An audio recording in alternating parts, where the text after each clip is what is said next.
یہ کہانی صرف ایک صندوق کی نہیں، یہ اس راز کی کہانی ہے جو قوموں کو عروج دیتا ہے اور قوموں سے طاقت چھین لیتا ہے۔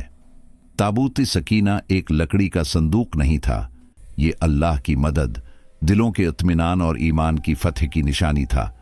یہ واقعہ ہمیں یہ سکھاتا ہے کہ اصل کامیابی ہتھیاروں، لشکروں اور تعداد میں نہیں ہوتی، بلکہ اللہ پر یقین اور اس کی نشانیوں کے احترام میں ہوتی ہے۔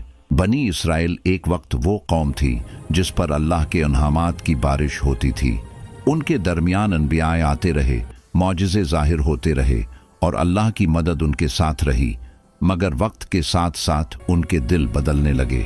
شکر کی جگہ ناشکری آ گئی، اطاعت کی جگہ نافرمانی نے لے لی، اور جب قومیں اللہ کے احکام کو بھول جاتی ہیں تو ان سے برکتیں بھی چھننے لگتی ہیں۔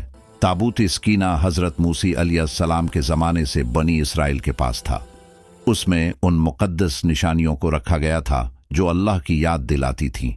حضرت موسی علیہ السلام کا عصا، ان کے کپڑوں کے آثار اور دیگر برکت والی چیزیں اس تابوت میں موجود تھیں۔ جب یہ تابوت بنی اسرائیل کے درمیان ہوتا تو ان کے دل مطمئن رہتے، خوف کم ہو جاتا اور اللہ کی مدد ان کے قریب ہوتی۔ اسی لیے اسے سکینہ کہا جاتا تھا، یعنی دلوں کو سکون دینے والی چیز۔ جب بنی اسرائیل دشمنوں سے لڑتے تو تابوت سکینہ کو اپنے لشکر کے آگے رکھتے۔ یہ ان کے لیے صرف ایک علامت نہیں تھا، بلکہ اللہ کی نصرت کا اعلان تھا۔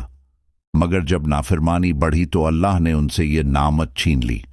ایک جنگ میں دشمن قوم نے تابوت سکینہ چھین لیا۔ اس دن بنی اسرائیل صرف ایک صندوق نہیں ہارے تھے، وہ اپنا حوصلہ، اپنا یقین اور اپنی عزت بھی ہار گئے تھے۔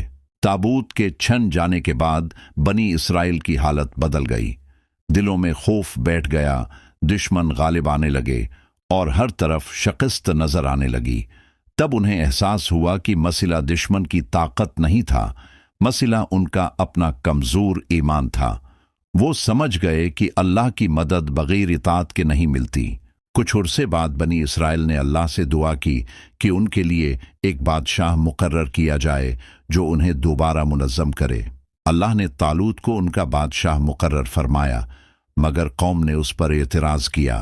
انہوں نے کہا کہ یہ غریب ہے، اس کے پاس مال نہیں۔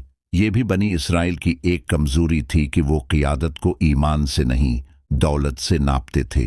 اللہ نے ان کے اعتراض کا جواب یہ دیا کہ طالوت کی بادشاہی کی نشانی تابوت سکینہ کی واپسی ہوگی، یعنی جب تابوت واپس آئے گا تو سمجھ لینا کہ یہ اللہ کا فیصلہ ہے۔ کچھ ہی وقت بعد فرشتے تابوت سکینہ کو اٹھا کر واپس لے آئے۔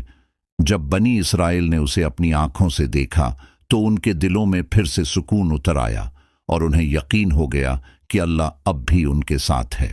تابوت سکینہ کی واپسی نے بنی اسرائیل کو ایک بار پھر کھڑا کر دیا۔ خوف کم ہو گیا، ہمت واپس آ گئی اور وہ دشمن کے مقابلے کے لیے تیار ہو گئے۔ یہی وہ مرحلہ تھا جہاں اللہ نے یہ واضح کر دیا کہ فتح کا راز ظاہری اسباب میں نہیں، بلکہ دلوں کے حال میں ہے۔ جب دل اللہ سے جڑ جائیں تو کمزور قوم بھی طاقتور بن جاتی ہے۔ یہ کہانی ہمیں آج کے دور سے بھی جوڑتی ہے۔ آج ہمارے پاس بھی وسائل ہیں، تعداد ہے، مگر دلوں میں سکون نہیں۔ ہم سمجھتے ہیں کہ کامیابی صرف طاقت، پیسے اور منصوبوں سے آتی ہے، مگر تابوت سکینہ ہمیں یاد دلاتا ہے کہ جب تک دل اللہ کی یاد سے خالی ہوں، کامیابی ادھوری رہتی ہے۔ سکینہ وہ کیفیت ہے جو صرف اللہ دیتا ہے، اور وہ اسی کو ملتی ہے جو اس کی اطاعت کرتا ہے۔ تابوت سکینہ ہمیں یہ بھی سکھاتا ہے کہ مقدس چیزیں خود طاقت نہیں ہوتے، طاقت اللہ کی اطاعت میں ہوتی ہے۔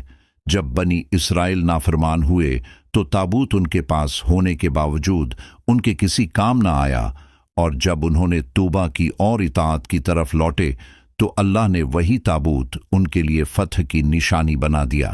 یہ واقعہ ہمیں اپنی زندگی کا حساب کرنے پر مجبور کرتا ہے۔ کیا ہمارے گھروں میں قرآن ہونے کے باوجود ہمارے دلوں میں سکون ہے؟ کیا ہم عبادت کے ظاہری اعمال تو کرتے ہیں مگر اطاعت کی روح سے دور ہیں؟ اگر ایسا ہے تو ہمیں سمجھ لینا چاہیے کہ مسئلہ وسائل کی کمی نہیں، مسئلہ سکینہ کی کمی ہے۔